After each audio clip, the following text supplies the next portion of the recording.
Early on the morning of July 2nd, 1853, a Japanese fisherman reported a strange sight. I was told there were ships on fire.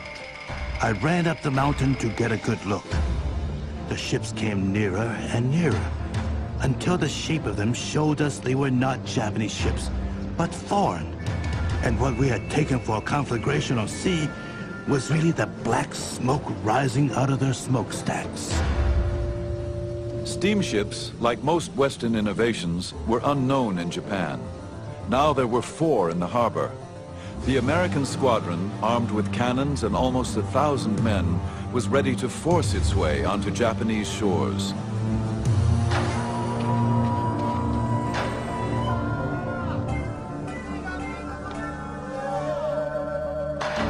Japan was a land shrouded in mystery, a warrior society ruled by the powerful Tokugawa shogunate.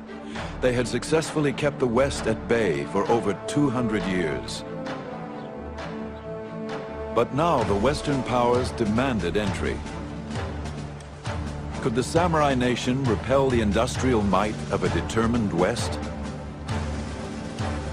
These are the memoirs of Japan's secret empire.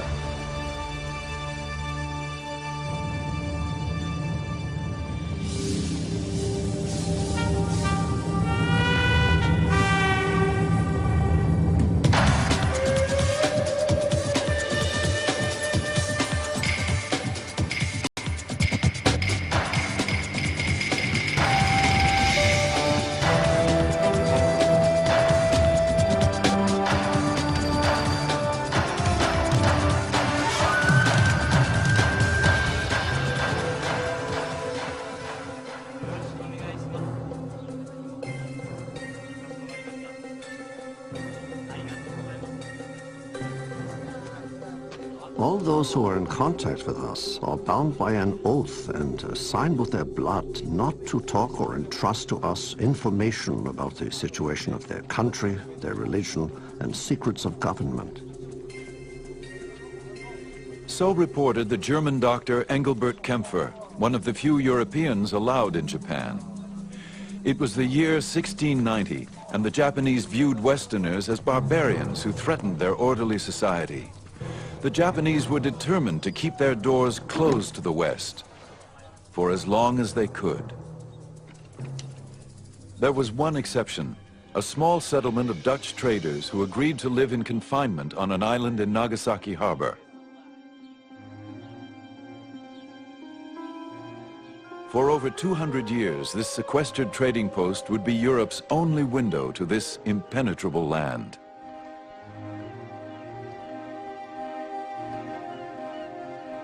The Dutch East Indies Company sent Dr. Kempfer to provide medical care for the Dutch community. He was also asked to gather information about the everyday life of the Japanese. It would not be an easy task. We are strictly and strongly guarded from the inside and the outside by various guards treating us not like honest men, but like criminals, traitors, spies, prisoners, or to say the least, hostages of the shogun. This jail goes by the name of Dejima.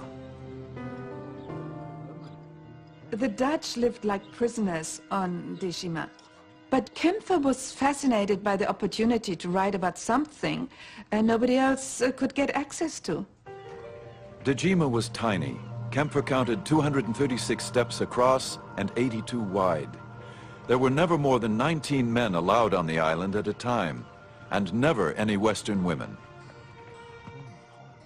Far from home, the men did what they could to transform the unfamiliar Japanese-style buildings into a little touch of Holland. They placed chairs and high tables on the woven grass mats, replaced futons with poster beds, and insisted on being served Dutch food rather than eating Japanese.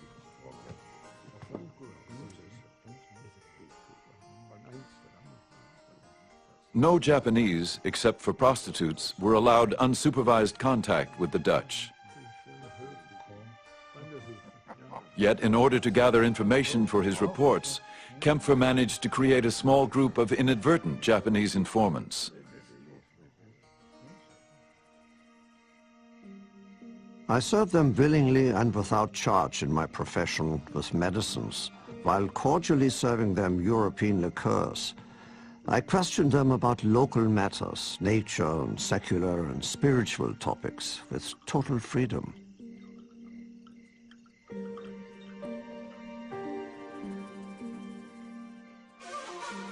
The Japanese were as inquisitive as Kempfer.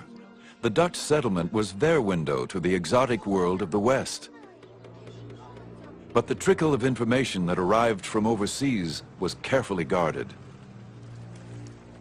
Every time a Dutch ship arrived, the Dutch ship would have the latest news from Europe, and that news would be given to the Dutch authorities in Nagasaki, and then that news would be translated into Japanese and rushed immediately to the headquarters of the shogun.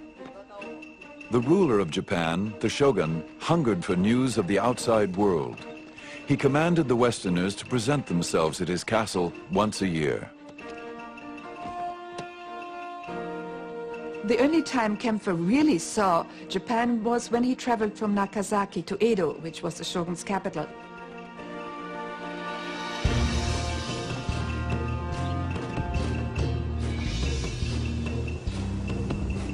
The road trip to Edo gave Kempfer revealing glimpses into the world of the Japanese. He recorded every detail of his month-long trip.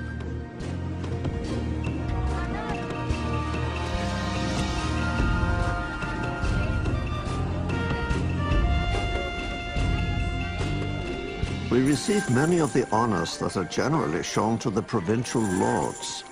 The roads are swept with brooms and water to keep the dust down. In the houses bordering the road, people kneel behind the blinds, watching our procession in profound silence.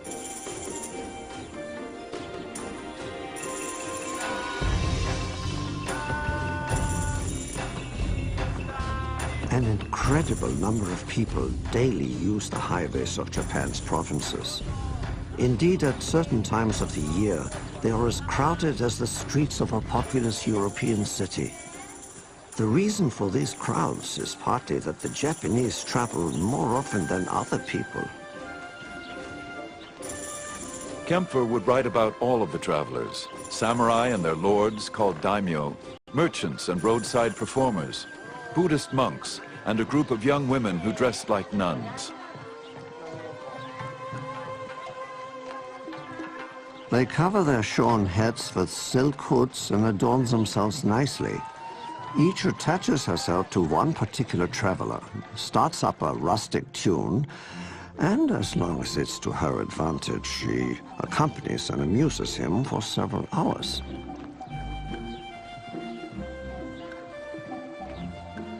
As the road traffic grew, so did the number of merchants who catered to the travelers' needs.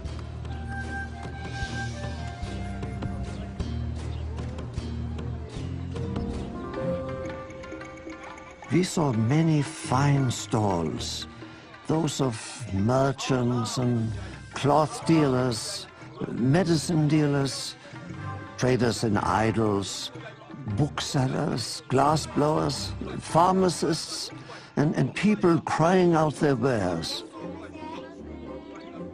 There are countless humble inns, roadside food stalls, sake or beer taverns, cake and sweet stalls along our road.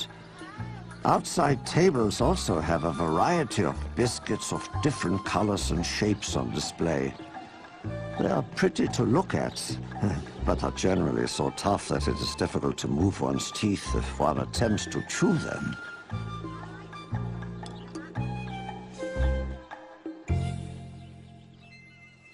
Tradesmen, once considered social parasites, were beginning to improve their position in Japanese society. Successful street peddlers became roadside merchants, who would eventually build bigger stores and even move to the cities. Kempfer was witnessing a changing way of life in Japan that would soon shake the very foundations of this highly ordered society. The samurai weren't allowed to engage in trade, so the merchants' standard of living was rising while that of the samurai was falling, and that was just not appropriate for Tokugawa society, where the samurai were the top class. The samurai were the elite ruling class, less than 10% of the population. In Tokugawa, Japan, one was born a samurai, and only a samurai had the right to carry 2 swords. Obligation and loyalty to one's daimyo master formed the basis of their warrior code.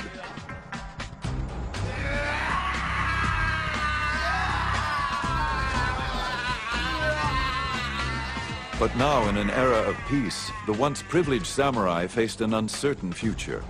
There were no wars to fight, and many daimyo found it difficult to keep a full army on staff.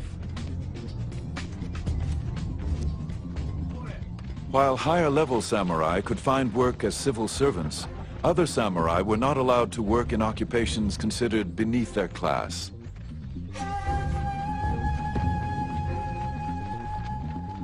An increasing number of unemployed samurai, called ronin, wandered the countryside looking for a new master.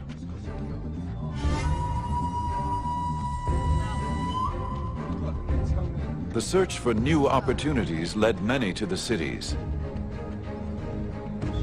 And there was no more rapidly growing city than Edo, later to be known as Tokyo. Edo was the capital of the Tokugawa shogunate and Dr. Kempfer's destination. Here he would finally come face to face with the shogun, the most powerful person in Japan.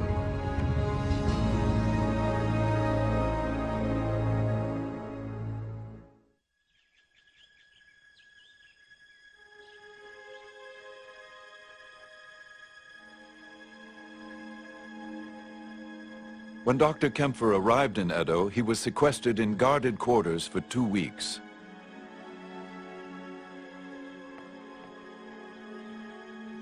Finally, he was summoned to appear at the castle of the 5th shogun, Tokugawa Tsunayoshi.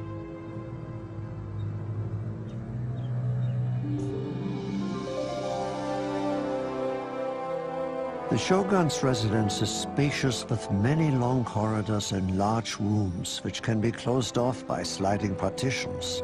According to the finest design of Japanese traditions, the ceilings, beams and pillars, patterned by nature, covered with lacquer or carved and gilded artistically into patterns of birds and foliage. The important thing about the 5th Tokugawa shogun Tsunayoshi was that he was the first shogun who was not educated as a samurai. He was educated as scholar because he was never supposed to become shogun. And so he had quite a different view of the world. The shogun's mother was a merchant's daughter. She broke class barriers when she caught the eye of the reigning shogun. Her son, Tsunayoshi, carried within him both samurai and merchant values. He would preside over a new direction in Japanese society. At his court, scholarship rather than martial prowess was the fashion, and daimyo lords who wished to curry favor with him became patrons of the arts and letters. It was a time of cultural flowering in Japan. Tsunayoshi changed samurai society. He condemned violence, which of course was part of the samurai ethic. Influenced by his childhood study of Buddhism and the Confucian classics, the shogun's laws of compassion were intended to protect all of nature's creatures. Tsunayoshi's laws of compassion protected those at the bottom of the social scale. He had laws against infanticide, and that is quite advanced. Children were abandoned when parents could no longer feed them. They were simply left to die. But Tsunayoshi ordered that from now on officials had to take care of them, feed them, and find homes for them. But Tsunayoshi was also known for lavishing the national treasury on his own pleasures, and he began to pursue his reforms to harsh and unpopular extremes. Born in the year of the dog, Tsunayoshi issued strict laws protecting dogs. The samurai kept large number of dogs in their mansions, And those who were not wanted were let go and roamed the city, and often attacked children. Nobody wanted to be responsible for a dog, but he of course could not order that these dogs be killed. He ended up building dog pounds, and apparently there were eventually some 40,000 dogs which were fed in dog pounds, and of course the feudal lords, the daimyo, had to pay for that. Tsunayoshi would become known as the dog shogun. Dr. Kempfer observed with humor, When dogs die, they are carried up the mountains and buried no less carefully than people. A certain farmer laboriously carrying his dead dog up the hill complained to his neighbor about the year of the birth of the shogun. The other replied, "My friend, let us not complain. If he was born in the year of the horse, our load would be much heavier." it was the dog shogun who Dr. Kempfer was finally summoned to meet. After a month-long trip and 2 weeks of waiting, Kempfer was so impressed with the experience, he drew sketches to illustrate his account of the command performance. After we had been drilled for 2 hours, he ordered us to take off our cloaks, to dance, to jump, to play the drunkard, to speak broken Japanese, to sing. At the demand of the shogun, we had to put up with providing such amusements and perform innumerable other monkey tricks. Engelbert Kempfer and the 5th shogun shared one thing, and that was a great curiosity.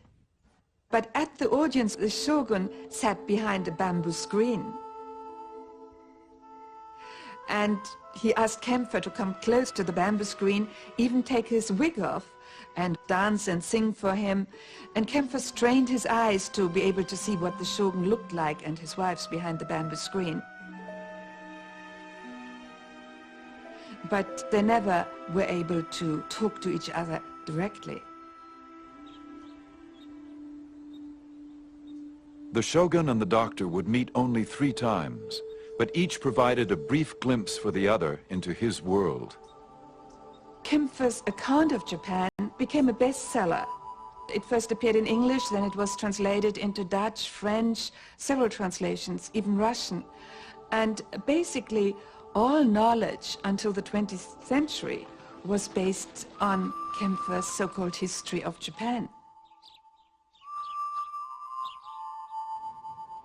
Japan had no desire to open its doors to the West. The country was at peace, but the economy was in decline.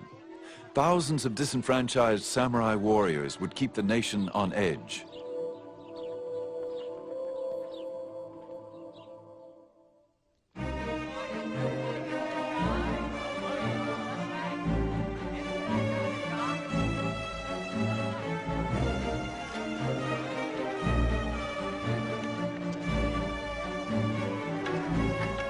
By the beginning of the 18th century, Edo was probably the largest city in the world, with over 1 million people.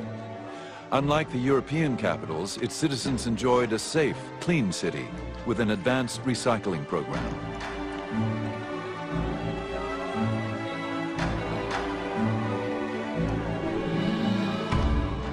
And it was prosperous beyond measure. Copper coins flow like currents of water, while silver piles up like drifting snow. Every morning, fish are sold in such quantities that one may well wonder whether or not the supply in the seas has been exhausted.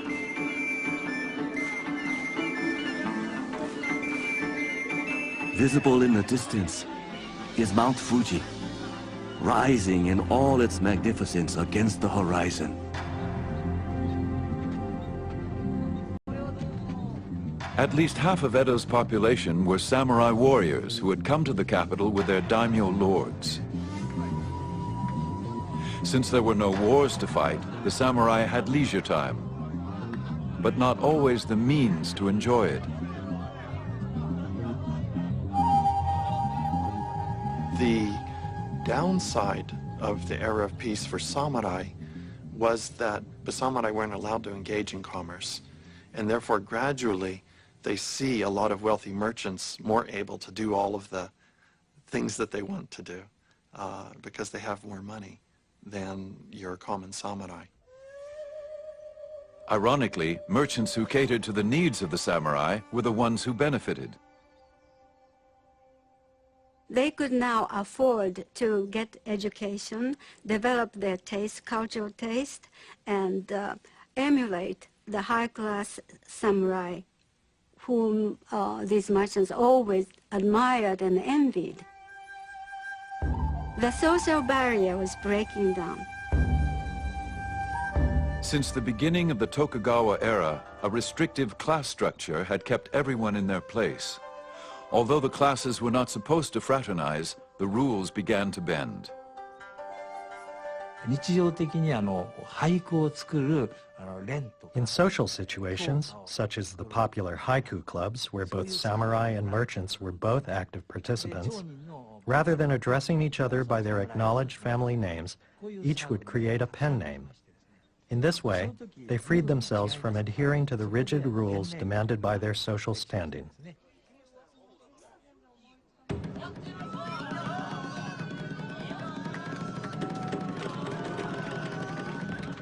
Encouraged by peace and a prosperous economy, the arts and entertainment flourished.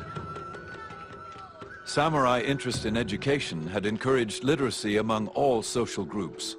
85% of the male population of Edo were avid readers. In 1800, there are about 120 or more haiku poetry circles. And also there are about 500 bookstores and very active publishing activities.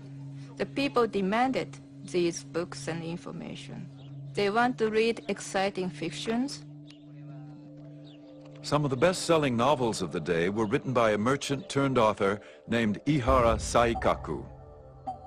His books celebrated the era's emerging pop culture, a totally new genre in Japanese fiction. Saikaku haunted the streets of Edo for his literary material. He knew prostitutes and daimyo, as well as beggars and merchants. And he wrote about them all with unabashed candor and ribald humor, especially the newly prosperous merchants who tried to emulate the refined samurai.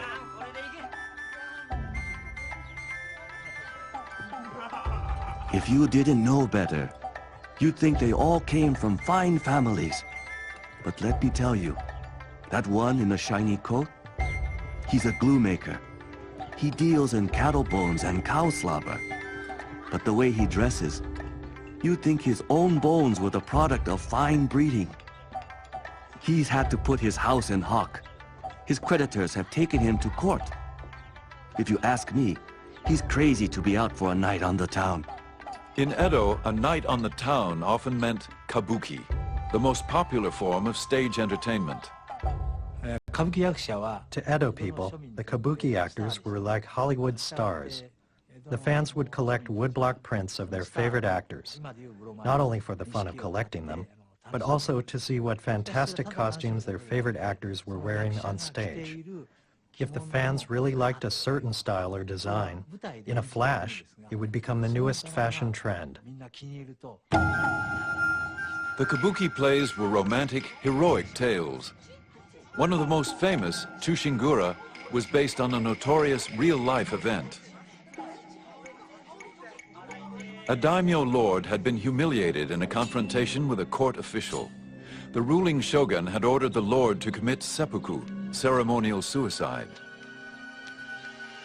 Outraged by his death, 47 of the lord's samurai warriors avenged his honor by killing the official.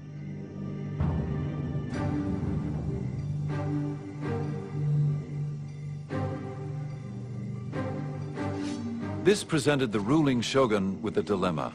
The samurai had obeyed their code of honor, yet they had challenged the shogun's authority. The people begged for clemency, but the shogun would not yield. He ordered the samurai to commit suicide. These samurai had lived and died by their own code of honor.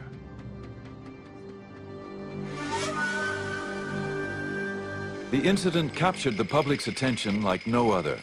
Soon these men were immortalized on the kabuki stage, a nostalgic tribute to a bygone era. It represented for them the ideal that samurai were so selfless and devoted to honor and to their lord that they would give up their lives. And this was reassuring to them in a messy, commercialistic world in which most samurai spent their time drinking and partying and watching the theater and being selfish like us. Here there are 47 samurai really act like warriors.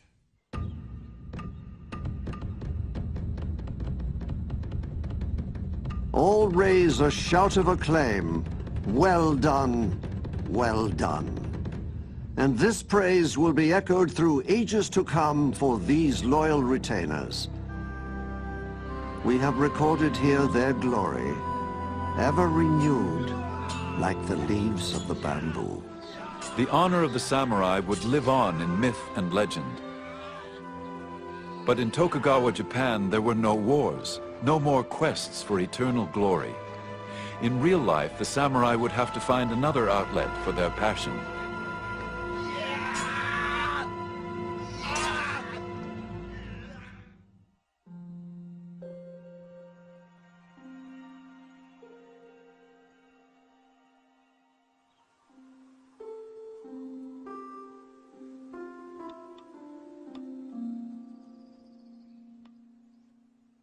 The courtesan arranges her clothing so that the red silk undergarment will flip open to reveal a flash of white skin.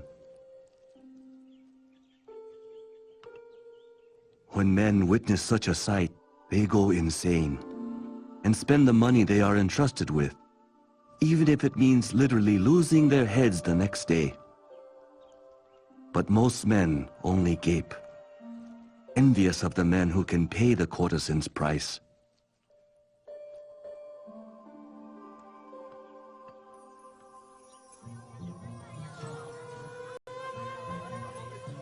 More than 3,000 courtesans and geisha plied their trade in Yoshiwara, the pleasure district of Edo. Yoshiwara was government regulated, an effective tool for keeping the restless male population under careful control. Like soldiers on perpetual leave, the samurai often spent their idle hours and squandered their meager stipends on its seductive illusions. Yoshiwara was a dreamland for Edo men. It gave them fantasy, imagination, and romance. It was like a Hollywood, where celebrity was so important.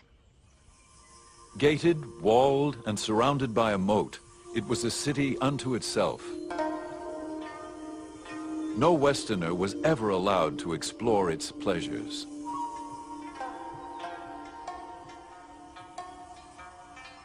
There was a distinct difference between the geisha and the courtesans. Geisha were professional entertainers. They did not rely on sex for entertaining men. They had their music, their singing, playing musical instruments, and dancing. Whereas the courtesans entertained the clients with a conversation and sexual gratifications.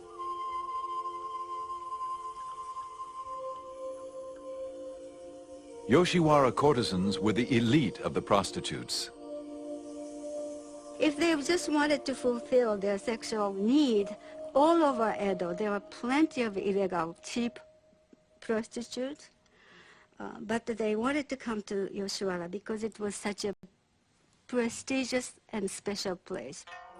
Recruited at a young age from impoverished families, both geishas and courtesans were schooled in fastidious etiquette and endowed with a magnificent sense of style and artistic refinement. Their ability to hold a conversation about the latest play or city scandal was as important as what came afterwards. The courtesans and their clients gathered in neighboring tea houses. They were stylish centers of elegance and wit, much like the London coffee houses of the same period. To properly partake of Yoshiwara's delights was an art in itself.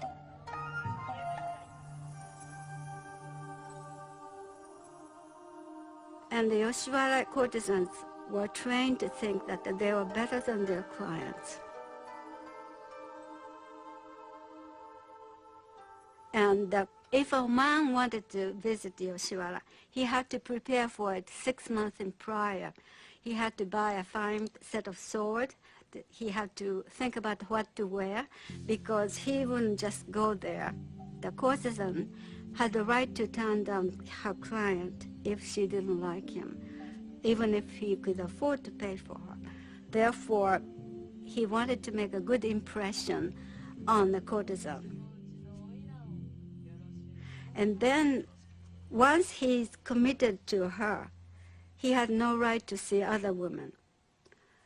And if he, on the sly, went to see any other person, the courtesan's entourage had every right to punish him. His hair would cut off, he would be made to wear woman's red kimono, and he would be taunted by everyone.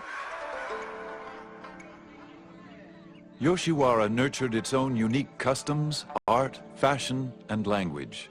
It was a world seemingly set adrift from the harsh realities of life.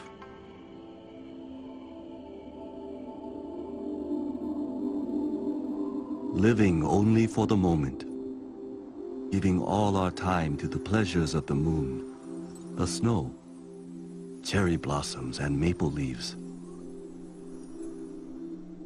Singing songs, drinking sake, caressing each other, just drifting, drifting. Never give a care if we had no money, refusing to be disheartened, like a gourd floating along the river current. This is what is called ukiyo, the floating world.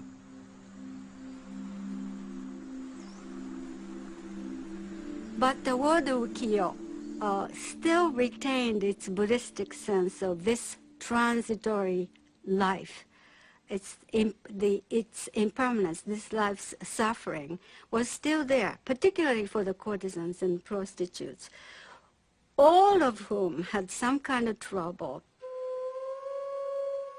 They were very unhappy, and yet they had to present a very brilliant, gay, external appearance to the general public. It makes me think of the music of blues in jazz world, this indefinable, indescribable pathos, sadness, and languidness. This is very reminiscent of the word ukiyo to me.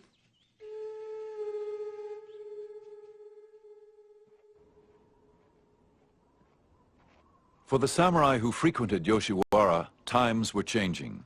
They continued to train daily for battle, but without a war to fight, many became aimless. Today's warriors, all they talk about is women, eating, and drinking. Actors and dramatic productions. Their fencing practice and lance work are only for personal vendetta. Their study of archery and gunnery are solely for show. They're riding just for ceremonies. Katsu Kokichi was a mid-level samurai drawn to Yoshiwara, but without the income to fulfill his desires. I was 21 and penniless. I had no choice but to sell my everyday sword. I had only the clothes on my back. To take my mind off my woes, I went to the Yoshiwara. They are protesting youngsters that did not fit into the society, wearing oversized kimonos with interesting hairstyle, sometimes skinhead, as a way of protest. Many of these young men, unemployed and desperate like Katsu Kokichi, lived on the edge of society, often falling into debt, theft, and gangsterism.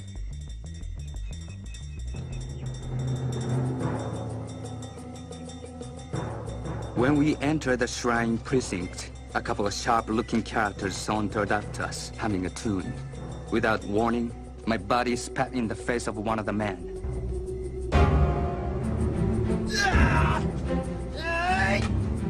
We then noticed a group of about 20 men, all armed with long hooked spears. Outside the gates was a reinforcement of some 30 men with pike poles. We were 4 against 50. For Katsu Kokichi, the samurai code of honor was all but gone.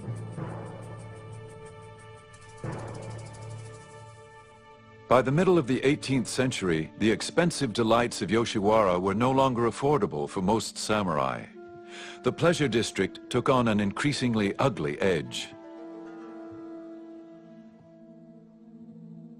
And the brothel keepers lost their pride. They had become slaves of money-making, and they became much less compassionate. Some of them became very, very cruel and treated prostitutes miserably, and there was some death. Toward the end of the period, the sick prostitutes were not given medication or care, and when they died, they were just thrown into a pit for nameless dead. Feeling alone, just like floating weeds cut off at the root, I may just follow where the water may take me.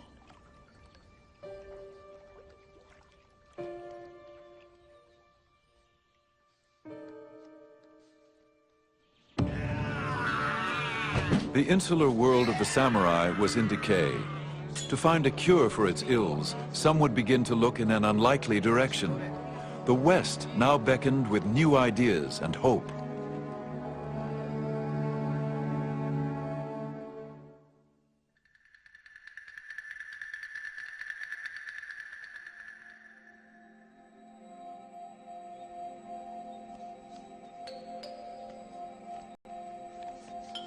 I couldn't read a word, of course, but drawings of the viscera, bones, and muscles were quite unlike anything I had previously seen. Physician Sugita Genpaku couldn't read Dutch, but when he stumbled upon a Dutch anatomy book, he was stunned by the drawings. He had never seen anything like it in his Chinese medical books. In the mid-18th century, Western books, first brought clandestinely from the Netherlands, piqued the interest of many Japanese scientists and doctors.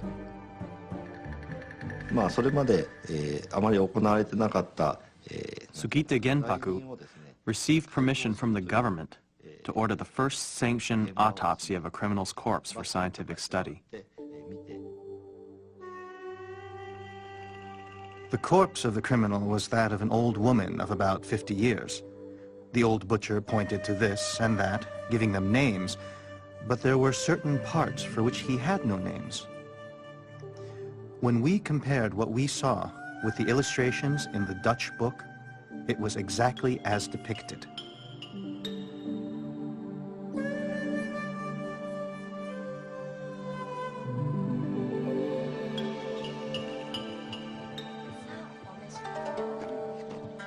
Dr. Sugita and his friends reflected on how shameful it was that they had tried to treat their patients without a true knowledge of the human body. He vowed to learn more. He taught himself Dutch so he could translate the book.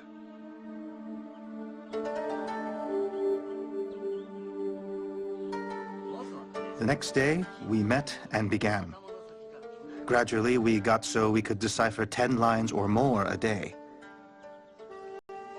After 2 or 3 years of hard study, everything became clear to us. The joy of it was as the chewing of sweet sugar cane.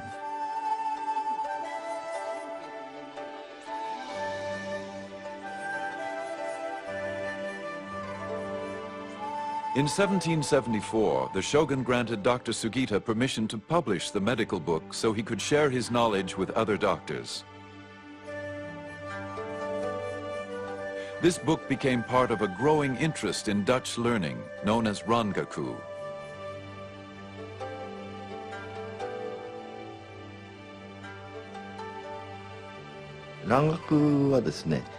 Originally, Rangaku had to do with medical studies. When physicians discovered they could heal ailments with the new Western medicine from Holland that they couldn't heal with the traditional Japanese medical practices, they became very interested in the study of Rangaku. Gradually, as knowledge of the Dutch language became more widespread, other aspects of Rangaku, such as astronomy, science, and chemistry, were introduced to Japan.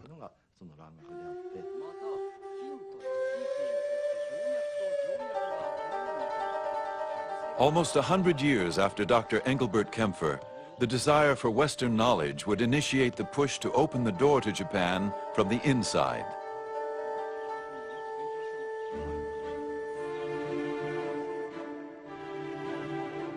And yet, as attractive as Western knowledge was to some Japanese intellectuals, there were others who believed that anything Western still threatened Japanese society. One source of harm that has appeared of late is Dutch studies.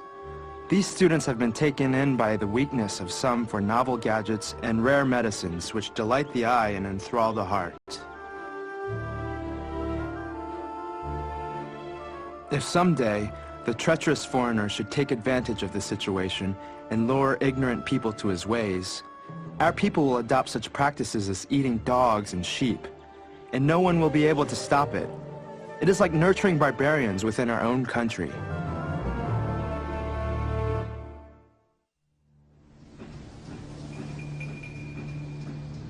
Today, the alien barbarians of the West, the lowly organs of the legs and feet of the world, are dashing across the seas, tramping other countries underfoot, and daring with their squinting eyes and limping feet to override the noble nations. What manner of arrogance is this? Japan had managed to keep the alien barbarians at bay for more than 200 years. But now, in the mid-19th century, the West was poised to assert itself. The shogun is faced with a strategic threat on three fronts. From the north, the Russians are coming. From the south, the British are coming. And ultimately, from the east, the Americans come. The new country of the United States of America was on the move. Japan was known to have large coal deposits and something else in abundance: whales. Whale oil, which literally greased the wheels of American industry, was a multi-million-dollar business. Whale hunters had depleted the North Atlantic oceans. Now America looked eastward to Japan. If that double-bolted land Japan is ever to become hospitable, it is the whale ship alone to whom the credit will be due. So wrote Herman Melville in his classic tale of the great white whale that haunted the waters off Japan. By the time Moby Dick was published in 1851, the United States was ready to assert its power.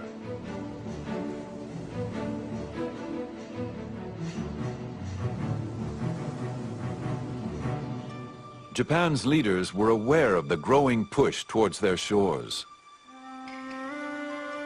The shogunate had been preparing for the arrival of the West for decades. They had set up a special translation bureau, which was gathering information about the West, translating atlases, translating dictionaries, developing a set of foreign affairs specialists. Key advisors warned of an imminent foreign threat. They urged the shogun to bolster his defenses. We should build warships. Then if barbarians come to our sea, we should shoot every single one of them.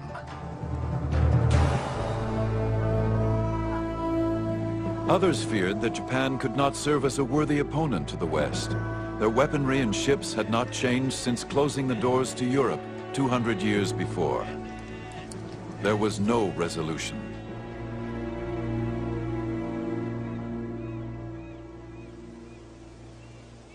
Then, early in the morning on July 2nd, 1853, a local fisherman reported this strange sight.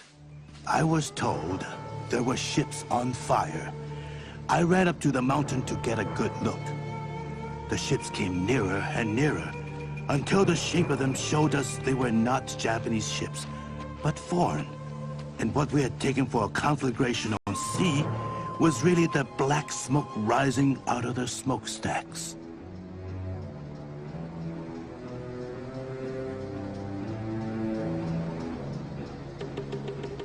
These steamships dwarfed any ship ever built in Japan. To the Japanese, they were the kurofune, the black ships of evil appearance. On board were some 60 cannons and almost 1,000 Americans. And they landed not in the foreigners' port of Nagasaki, but rather in the forbidden waters of Edo Bay, the shogun's own capital city.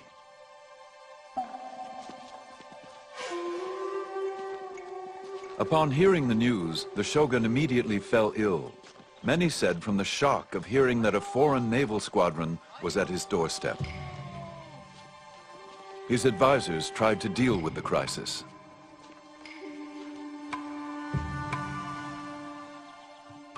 Fresh messages arrived one after the other. The situation seemed so sudden, so formidable, and so important. Orders were issued to the great clans to keep strict watch, as if it were possible that these barbarian vessels might proceed to acts of violence. In a desperate show of force, the shogunate sent a squadron of guard boats to surround the American ships. The Japanese officer ordered the ships to leave. Their commander, Commodore Matthew C. Perry, ignored him. I was well aware that the more exclusive I should make myself, and the more exacting I might be, the more respect these people of forms and ceremonies would award me. 5,000 samurai warriors armed with swords and antiquated cannons lined the shores. Again, their chief officer commanded Perry, leave Edo Bay immediately. The Commodore refused. I endeavor to inculcate the idea that the government of the United States is superior in power and influence to Japan. The honor of the nation calls for it, and the interest of commerce demands it.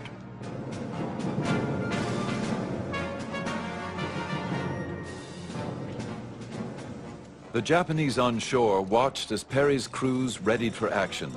Cannons were loaded, guns were drawn. Perry came ashore. Perry presented his papers and delivered his ultimatum. He would be back, and he expected Japan to comply with America's demand to open the country for trade. If not, he was prepared to take Japan by force. He would return in the spring for his answer. Then he and his squadron left Edo Bay. Their deportment and manner of expressions were exceedingly arrogant, and the resulting insult to our national dignity was not small. Those who heard could but gnash their teeth and suffer this insult in silence. After the barbarians had retired, a certain person drew his sword and slashed to bits a portrait of their leader, Perry. There was great fear of Perry. There were the portraits of Perry as a devil. There were the portraits of his ships belching fire. All of this served to whip up, near hysteria on the part of portions of the Japanese populace. At the same time, there's fascination. There's fascination with Perry. There's fascination with these ships, these enormous ships that hadn't been seen before. There's fascination with the technological prowess of the Americans. To complicate matters, the shogun had died, and the new shogun was mentally unfit. His advisors took charge, but they could not reach agreement. The head of the shogunate decides that he is going to poll all of the daimyo in Japan. What should the shogunate do? This is a radical break with tradition. The authority of the shogunate is to deal with foreign relations. The title of the shogun, of course, is the great barbarian quelling generalissimo. And yet here is the head of the shogunate asking the daimyo what he should do. Two positions are staked out. One, being known as the open the country argument. The Americans do not understand the ethics of humanity and justice. There will be no choice but to start trade with them. The other side being revere the emperor and expel the barbarian. The Americans have come to seize Japan. Therefore, if we don't drive them away now, the other foreign powers will follow. We are in a dangerous situation. While the debate raged, the shogunate remained indecisive. The end of the year was filled with half-hearted compromises and inadequate attempts at coastal defense.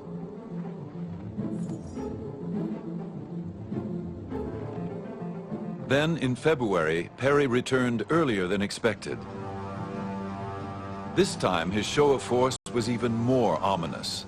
He arrived with double the ships and crew. The honor of the Japanese had been challenged, but they had no means to defend it. Their only hope lay in negotiation.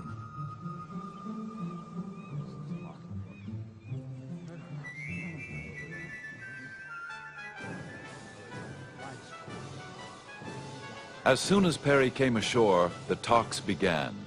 They went on into the night and for the next 23 days.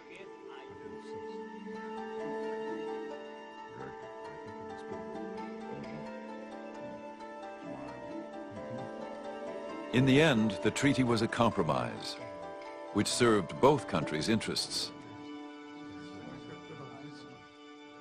Perry got what he wanted, which was to establish a relationship between Japan and the United States. The shogunate got what it wanted in not surrendering its control over foreign relations and opening Japan up to unregulated trade. I'm not sure that the shogunate has been given enough credit for choosing peace over war. And you can say that the shogunate chose to open up relations with America and the West out of weakness, but it didn't have to.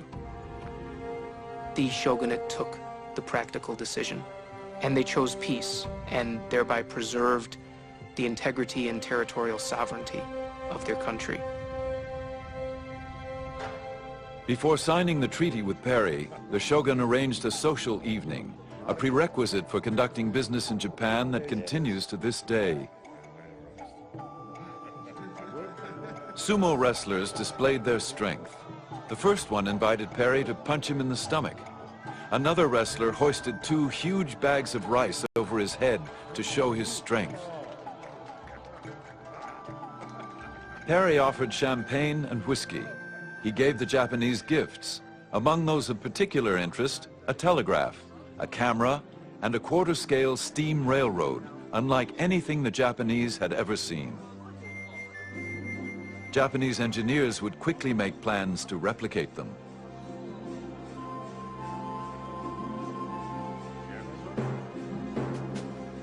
Three days later, the agreement was signed.